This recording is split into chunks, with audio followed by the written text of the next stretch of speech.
e ardhmja nuk po vjen, e ardhmja sa po kam bërritur.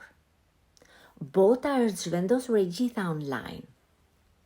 Kush nuk është prezent në botën digjitale, thjesht po zgjedh të mbetet mrapa. Biznesi online nuk është thjesht një trend, por është ajo varka e shpëtimit në këto oqean pasigurie ku jetojmë. Tani, dua t'i drejtojmë nënave.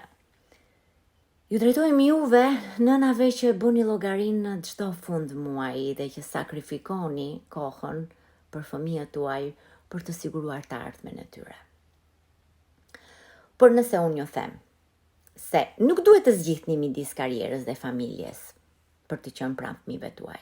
Një biznes online ta jep mundësinë të jesh aty, kur ata qajnë, kur ata qeshin, kur ata hedhin ato hafat e parë të tyre, ndërkohë që telefoni jot punon nga ana tjetër.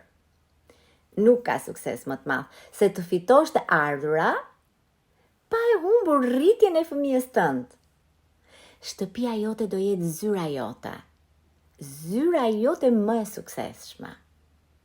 Nëse tashmë ti je në një punë, nuk ka nevojë ta lësh atë. Bukuria e këtij biznesi është se ti mund ta nisësh biznesin tënd si një plan B.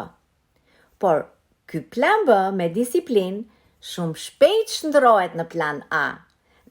Shndërrohet në liri. Një liri që ajo puna jote që ke tani, ai plani A që ke tani nuk do ta jepte kurrë. Nuk do kesh më stres, do kesh pushim më të zgjatur, do kesh fatura të paguara pa stres, bank. Pra, teknologjia nuk është armiku jot. Është mjeti që barazon fushën e jetës, që e balancon